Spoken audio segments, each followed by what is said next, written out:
नमस्कार दोस्तों, मैं doctor Piyush Ranjan sir Gangaram hospital नई दिल्ली में गैस्ट्रोएंटरोलॉजिस्ट हूँ।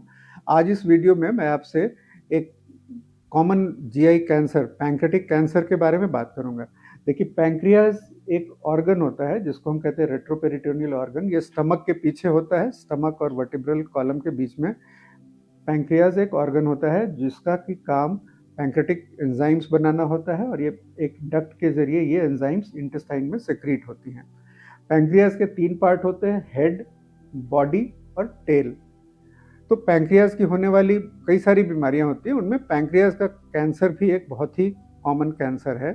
तो ये कैंसर जो हो सकता है, ये सबसे कॉमन इसमें पैंक्रियाटिक एडिनोकार्सिनोमा होता है। दूसरी तरह का कैंसर पैंक्रियाटिक न्यूरोएंडोक्राइन ट्यूमर यानी कि पैंक्रियाटिक नेट, इसको हम शॉर्ट में कहते हैं, ये हो सकता है। तो 85 to 90% पैंक्रियाज में होने वाले ट्यूमर पैंक्रियाटिक एडिनोकार्सिनोमास होते हैं, और सबसे कॉमन लोकेशन उसका हेड ऑफ पैंक्रियाज में होता है। बॉडी और टेल में ज़्यादा कॉमन पैंक्रियाटिक न्यूरोएंडोक्राइन ट्यूमर्स होते हैं। जो ट्यूमर्स पैंक्रियाटिक हेड में होते हैं, इनके सिम्टम्स कई बार ये इसमें कोई भी सिम्टम नहीं हो सकता, सिर्फ एक वेग पेन जिसको हम बहुत दिनों तक कुछ एब्डोमिनल डिस्कम्फर्ट, गैस, एसिडिटी का से कंफ्यूज कर सकते हैं, उस तरह की प्रॉब्लम होती है।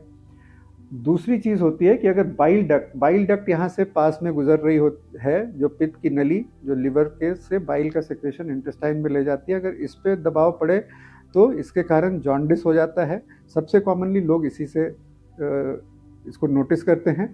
इसके अलावा पैंक्रियाज में पेन जो होता है वो एक कैरेक्टरिस्टिक होता है कि पेन आगे से लग करके ऐसा होगा कि पीठ तक जा रहा है। सिग्निफिकेंट वेट लॉस, भूख ना लगना, वजन कम होना, ये किसी भी कैंसर के साथ अकम्पनिंग सिम्टम्स हो सकते हैं।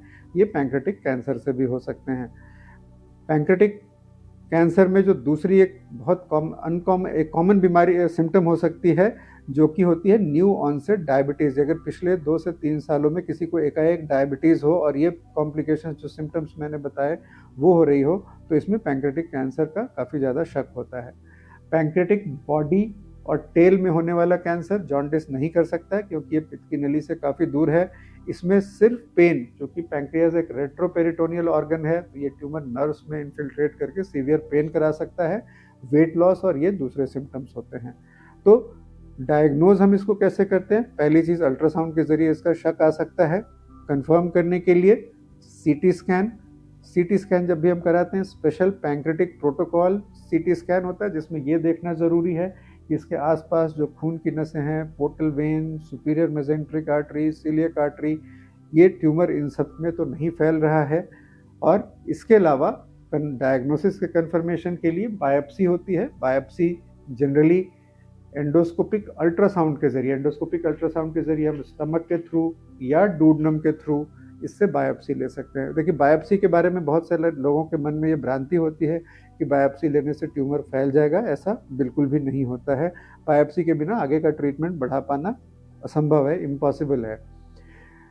अब आता है कि अब इसका ट्रीटमेंट क्या है। तो एक बार जब डायग्नोसिस हो जाए किसी भी कैंसर में, तो उसमें होता है कि कहीं और तो नहीं फैला है, तो प्रायः पेट स्कैन की भी ज़रूरत होती है। और अगर ट्यूमर लोकलाइज्ड हो, किसी वेसल्स में नहीं गया हो, तो ये बड़ी अच्छी बात है।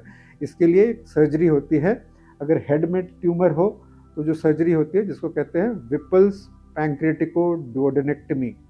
विपल्स सर्जरी एक बहुत ही कॉम्प्लेक्स सर्जरी है, जिसमें पैंक्रियाज, स्टमक का डिस्टल पार्ट, स्मॉल इंटेस्टाइन का ये सारा पार्ट ये रिमूव होता है। ये एक लंबी टीडियस सर्जरी है, जिसमें 3 डिफरेंट एनास्टोमोसिस, स्टमक का सेपरेट रास्ता, पैंक्रियाज का बचा रास्ता इंटेस्टाइन से जोड़ना, और चूँकि बाइल डक्ट और लिवर गॉल ब्लैडर रिमूव होते हैं, तो हिपैटिको जेजुनोस्टमी यानी कि लिवर से बाइल के सिक्रेशन के लिए उसका रास्ता जोड़ते हैं। तो विपल सर्जरी के काफ़ी सारे पोस्ट ऑपरेटिव कॉम्प्लिकेशन होते हैं, बट ये एकमात्र क्यूरेटिव सर्जरी है अगर इधर कैंसर हो। अगर कैंसर इधर हो बॉडी और टेल में, तो डिस्टल पैंक्रियाटेक्टमी ये एक रिलेटिवली आसान सर्जरी है अगर रिसेक्टेबल हो। अगर ट्यूमर रिसेक्टेबल नहीं है, तो कई बार कुछ ट्यूमर्स बॉर्डर लाइन रिसेक्टेबल होते हैं, तो इस कंडीशन में हम जॉन्डिस को ERCP के जरिए बाइल डक्ट में स्टेंट डाल करके पहले जॉन्डिस को कम करते हैं। नियो एडजुवेंट कीमोथेरेपी के जरिए ट्यूमर को अगर वेन्स में और आर्टरीज में चिपक रहा हो, तो हम ये उम्मीद करें कि वो ट्यूमर उससे ट्रीटमेंट के जरिए श्रिंक करे, तो आर्टरीज और वेन्स फ्री हो जाए, जिससे ऑपरेशन किया जा सके। और उसके बाद एक सीटी स्कैन रिपीट करा करके फिर से सर्जरी के लिए कंसिडर किया जा सकता है, और यदि ये अनरिसेक्टेबल ट्यूमर है तो फिर कीमोथेरेपी इसके लिए इलाज है। पेन कई बार अनरिसेक्टेबल ट्यूमर्स में काफ़ी प्रॉब्लम हो सकता है, तो उसके लिए एंडोस्कोपिक अल्ट्रासाउंड के जरिए सीलियक प्लेक्सस ब्लॉक एक प्रक्रिया होती है जिससे पेन में रिलीफ दिया जा सकता है।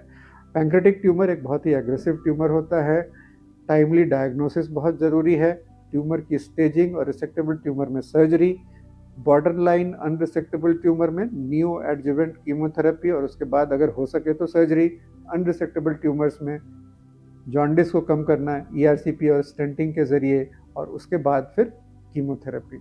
तो ये इसके लिए, इन सारे प्रोसीजर्स के लिए एक मल्टी डिसिप्लिनरी टीम की ज़रूरत होती है जिसमें गैस्ट्रोएंटरोलॉजिस्ट, गैस्ट्रोसर्जन, रेडियोलॉजिस्ट का बहुत इंपॉर्टेंट रोल है और ऑन्कोलॉजिस्ट। तो आप ऐसी जगह पर इसके लिए संपर्क करें जहाँ पर ये मल्टी डिसिप्लिनरी टीम अवेलेबल हो, उपलब्ध हो, ताकि इसका उचित इलाज हो सके। इस वीडियो में दी गई जानकारी आपको अच्छी लगे तो अपने फैमिली मेम्बर्स और फ्रेंड्स से शेयर कीजिए। धन्यवाद।